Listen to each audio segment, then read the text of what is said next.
Hello and welcome to Sansad TV. You're watching Viewpoint with me, Frank RAUSAN PEREIRA. Well, the Indian drone market is experiencing significant growth. This growth is driven by technological advancements, increasing demand for efficient solutions, and the evolving regulatory frameworks. Several Indian companies are taking the lead in manufacturing and providing drone solutions for various industries. Drones are being used in diverse sectors, including agriculture, infrastructure, surveillance, and quick delivery services. In this edition of Viewpoint, we will analyze the future of commercial drones in India. Joining me on the program today are Ankit Kumar, CEO and founder, Skye Air Mobility, and Kishan Tiwari, CEO, TSAW.Drones. Thank you to my guests for joining me on this edition of Viewpoint. Ankit, let me start the program with you first. Let's first try and understand and, get a wrap around things as to where the sector or where the space lies at the moment, and give us an overview of the commercial drone space. Thank you, Frank, for having me on the show. It's a pleasure to be here to share across how this evolving industry is coming up and what are the kind of nuances and things which are happening in the industry, which are not just beneficial for the entire industry growth, but also beneficial for the entire humankind. So drones have been around the corners for the last 20 years in a commercial application in different odd countries. India started harnessing the potential of drones since 2018 when the new policy came in board, and it took drones from a gray area to a complete black and white area. And that sort of enabled the VLOS, which is visual line of sight deliveries and things to happen in context. And a lot of emergence of players was seen during this entire period. So between 2018 to 2020, there were more than 300 startups that came across, from component to manufacturing to multiple other things. And I must say that the government, with the sort of incentive programs with like PLI, etc. for drones, and the sort of initiatives that has been taken towards promoting the domestic manufacturers has been tremendous. And it has gone to the benefit to the people as well. When you see this, the drone ban which has happened, that you can't import a drone, and those kind of initiatives which are taken by the government, though hit the industry for a very short while, but then I think the component manufacturers, the drone manufacturers took it on themselves, and there was a big creation of the entire ecosystem that started happening. Today there are more than 700 drone startups in this country, and it's evolving and changing every single day, from regulatory to commercial applications to applications where initiatives like drone Didi are being promoted, where agriculture things are being taken up in a massive manner. Every single government agency today is promoting and utilizing drones. They're going for MSME startups, and startups are being given preferences. Earlier, the issue used to happen that the startups do not have the amount of turnover which is required to participate in numerous amount of tenders, etc., that was coming from the government side of it or PSU side of it. That got turned around, that got changed. There are incentives, benefits, there are several amount of subsidies which are being provided in context to work on those government tenders, in context to work with several state departments, state governments, and to take this to a massive level. Absolutely. So taking it to a massive level, we'll come back to that and see how we can scale up as well from where we are at the moment. Kishan, let me bring you to the picture now. As far as drones are concerned, like pointed out by Ankit, very rightly so, that drones have been there for a while now. But in India, it seems to be picking up at the moment, very nascent, and people don't know too much about it as of now. Where does the industry stand from that perspective, and what is the potential to grow? Thank you, Frank, for having me to the show. Like Ankit rightly pointed, the drone industry has been booming quite good in the recent times. Also with the recent policy that the government is passed in the Parliament. What we have right now, if you see the data, today we have roughly around 170 RPTOs, which trained pilots across the country. And we have around 13,000 pilots, registered pilots across the country. Like you must be knowing, we required a proper license to actually fly a aircraft, which is of any category, micro, medium or nano category. Then we have around 33,000 registered type certified drones in the country, which has been zero in 2019. So it is massive number. It's roughly around 700 to 800 registration per month of the drones that has been happened. And also we are seeing that this is just the start, because this has just been focused so far to a certain industry. Like agriculture and defense has been the forefront in the early growth of the industry. But then we see in the future or in the coming times, the other industries like logistics, infrastructure, and other industries are poised to grow.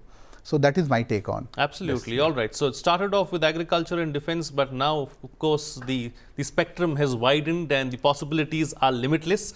We'll come back to that thought. But, Ankit, coming back to you now, let's also try and understand the kind of policy framework that we have in place to ensure that, startups and other companies such as yours really pick up and scale up. I think when you look at the advent of the policy frameworks that have changed over the past couple of years, or 3-4 years rather, with the VLAWs coming in 2018, there was still a lot of red tapes which were there, form filling, etc., to register a drone. There were a lot of challenges with respect to getting airspace approval. There were like 18 agencies that were involved in drone activities across the country, from police to MHA to MOD to everybody. And it was too cumbersome to take up those approvals for any individual or any small player that wants to go and fly a drone. Today, like look at the drone rules 2021 and the amendments which have come in 2022, which have enabled the entire industry to grow, has cut down all these red tapes and made it very simplified, made it on the verge of self-certification, self-trustworthiness, etc. And those are the key parameters on which the entire policy was developed. That as a startup, I can go and I can certify my drone is capable enough to do a trial, to do a POC, and I take the full liability and guarantee of the drone doing any amount of activity, or anything goes wrong, I am there particularly liable for that entire activity. And I think those are the kind of initiatives that the government took at a higher level and got translated at a ground level, has really inculcated in the entire culture of the drone startup ecosystem out here.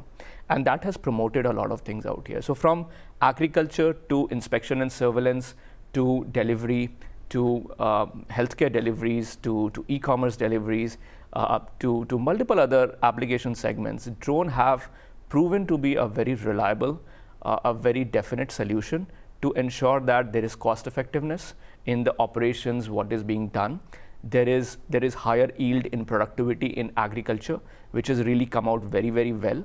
And with the promotion of Drone Didi and the initiatives like that, has really gone to the grassroots of this country. So as I firmly believe what our Prime Minister says, that if the country has to develop, it's not only about the cities, it's also about the rural areas and the farthermost areas. Those areas need to develop, and people need to come up and understand and build accessibility between the old Bharat and the new Bharat. And the moment we are able to build that accessibility, build that bridge, and make that old Bharat also digital with the new Bharat getting digital and the penetration getting increased, that's a time frame when we emerge to be a larger economy and we grow. Now we are a 4th largest economy in the world. A lot of things are increasing and a lot of things are coming up very, very widely.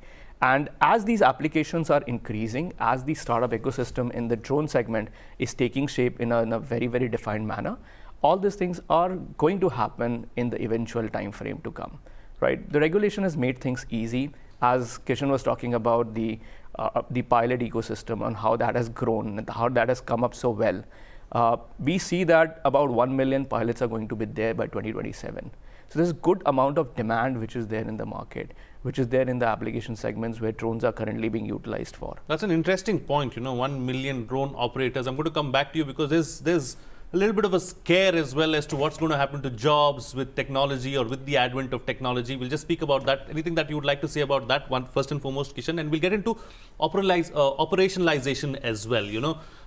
Your company looks at logistics as a whole as far as drones are concerned. So what is the kind of weight that we are looking at? What is the kind of time frame for delivery we are looking at? If you can throw some light on that. Sure. So Frank, what we are doing, we are creating a network for deliveries across location. Like we were discussing about Prime Minister Modi's vision, we have to reach to every remotest part of the country. We have around 20,000 pin code in the country, and still once we talk about e-commerce or quick commerce, it is just covering to top 5 or 10% of the whole pin code. So still there is a lot of pin codes to be covered across the country.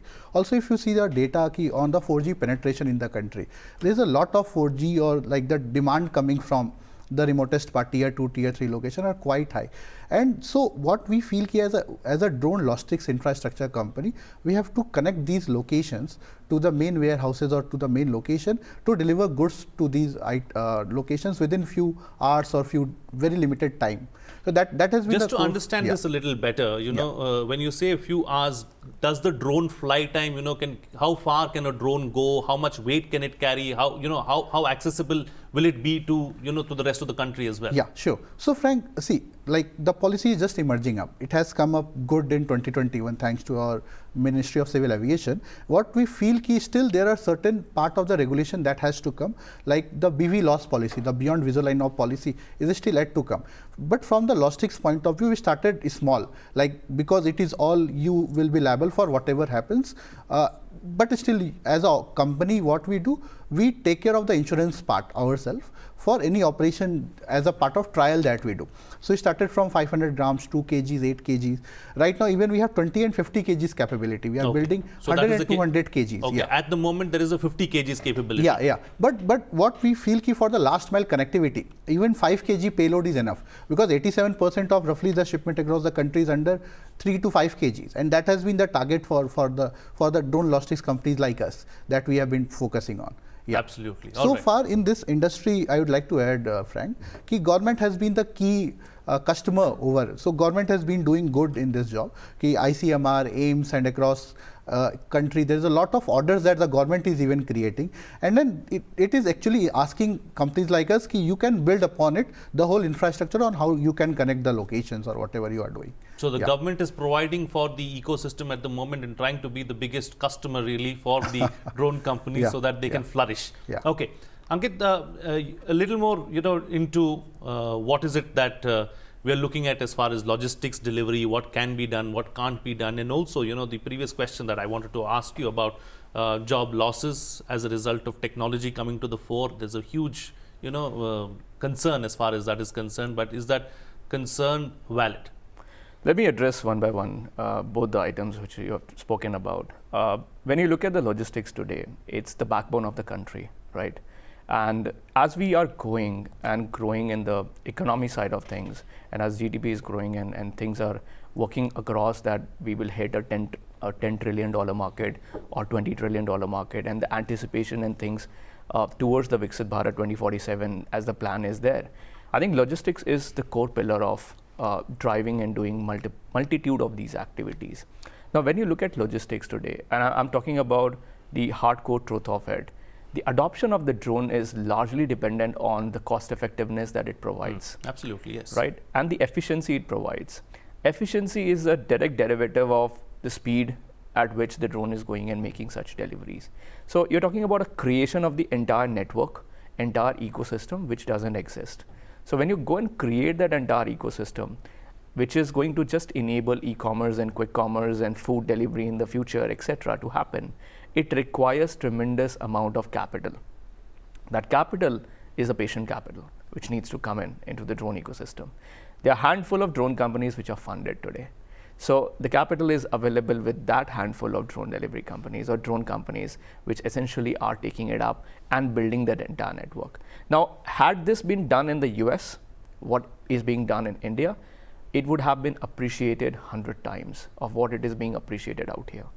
Over here, since the logistics is largely and fully dependent on human manpower, and when you're trying to build something which is building more efficiency or reducing cost at a scale, obviously the drones are not going to reduce cost today, because you're comparing a 40,000 rupees electric scooter to a 7 lakh rupees drone, where the amortization only takes a lot of time to come across and the unit economics goes for a complete toss. So you have to build something which is going to be perennial, which is going to exist, and which is going to solve the problems for each of these e-commerce and quick commerce companies. So that's what we did, starting Gurgaon, making Gurgaon the first city in the world, first metropolitan city in the world where drone deliveries are happening today. We did about 60 Skye pods, which are placed in residential and commercial complexes, where the hubs where the packages come from e-commerce companies are further connected through the drones and going and making such deliveries happen in 2 hours, 4 hours, 10 minutes, and whatever speed is required. And that's where I see the biggest value add is not in terms of speed, but in terms of efficiency. Taking an example, why the cost is higher on the food delivery versus the quick commerce versus the e-commerce per delivery, per package. So when you look at the delivery per hour, which is the efficiency a man is able to derive in a food delivery company for like Zomato or Swiggy, it's about 2 package deliveries per hour. In quick commerce, that goes to 3 package deliveries per hour. In e-commerce, that goes to e-commerce or logistics, that goes to about 10 package delivery per hour. Today, a company like us, building the entire speed into the whole mechanism and creating the entire ecosystem by ourselves, we have done it about 15 deliveries per hour. That's a benchmark that we have created. Now, the moment we created a 15 deliveries per hour sort of a benchmark, we are able to reduce the cost per hour drastically for the last mile walker who is going from the pod to the consumer. Now, coming to the second question that you raised, that will this kill the jobs? And that question definitely comes to us a lot of times. Will this kill the jobs? Will this translate the riders and the walkers into something different, etc.? I would say, I think everybody, and look at the gig population today. It's about 8 million gig workers are there in the country today. And look at cities like Bengaluru, Mumbai, Gurgaon, Delhi. It's so congested. And this is going to go 4x. So we are literally talking about 32 million gig workers in next 3 to 4 years as quick commerce is increasing so heavily and as e-commerce is penetrating deeply into tier 1, tier 2, tier 3 cities, etc. With 32 million gig workers working largely in metropolitan cities, imagine the amount of congestion which is going to be on road. Then I think the quick commerce is going to shift from 2-kilometer radius having a dark store to 0.5 kilometer radius having a dark store, which is an unviable proposition, non-sustainable thing which is there for them, and it will never yield a good unit economics to come for them. So what's the solution? And even for the gig workers, I will highlight 3 challenges which comes for them. A guy is earning on an average 800 rupees per day. Now within that 800 rupees per day, 300 to 400 rupees is going in fuel. You have challans because they are running perpendicular, and I've seen so many times in Bangalore and Delhi that while you're driving in one direction, you find some biker coming from the opposite direction because he is in rush to make that delivery done in 10 minutes. Otherwise, he will not be getting paid for that, right? Now, while all those things happen, he's paying challans, he has got a big traffic violation that he's doing. He's got good amount of hazards that is being counted for. So, and then maintenance, insurance, and tons of other things. At the end of the day, every day, what he's taking back is about 300 rupees. Correct. Now, we have about 160 walkers in Gurgaon that we have deployed. They all earn about 800 bucks per day. And they save 750 bucks per day versus a guy saving 300 bucks per day. So what's changed? A guy was doing a 2 kilometer, 3 kilometer, 4 kilometer deliveries. We reduced it to 100 meters.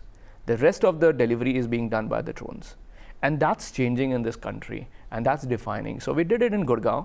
We scaled to Gurgaon. We did about 200,000 deliveries in Gurgaon, which is massive when you compare to any part of the world in 1 month. And that's something that we are now translating to Bengaluru, to other cities, to start adopting and start doing things at a larger scale. Wonderful, wonderful.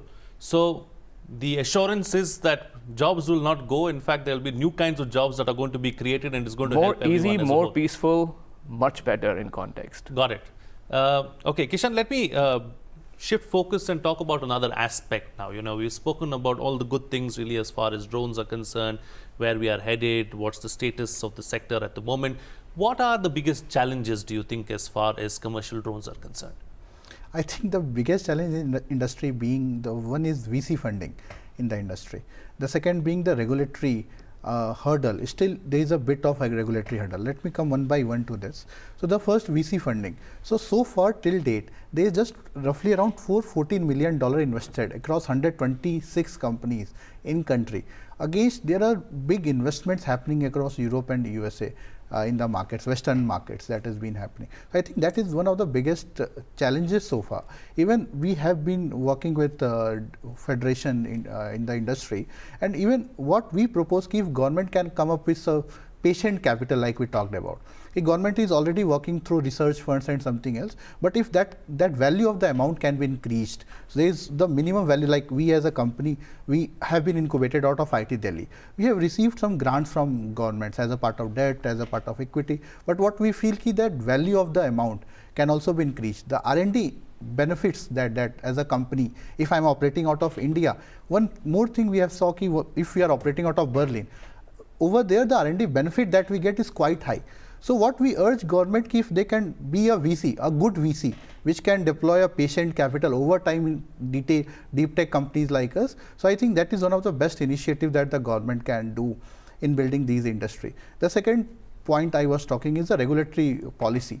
So see, we already have one of the very relaxed policy in the country in drones, but still the VV loss domain, the whole logistics industry we are talking, it in BV loss. BV loss is beyond visual line of sight operation. You fly a drone, but you can't see a drone. The policy is still pending since last few years, which we feel ki has to come. This whole dependency is being deployed on digital Skye platform of DGCA, which actually controls and manages the whole drone ecosystem like a UTM platform, like a virtual ATC, air traffic control. So I think the development of these things has to be pushed from the government, and I think these are the two major challenges that we as a company are facing. Absolutely. Okay, points well taken. Time to get closing comments now from both my panelists with the best way forward. What next? Let's look ahead. What is it that we can expect in the future, and how do we move forward? Ankit. I think being very optimistic on the sides that though there are regulatory concerns and things which are there, but it's evolving and the entire ecosystem is evolving. Let's be mindful that India is still far ahead of where Europe is, where US is at this point of time.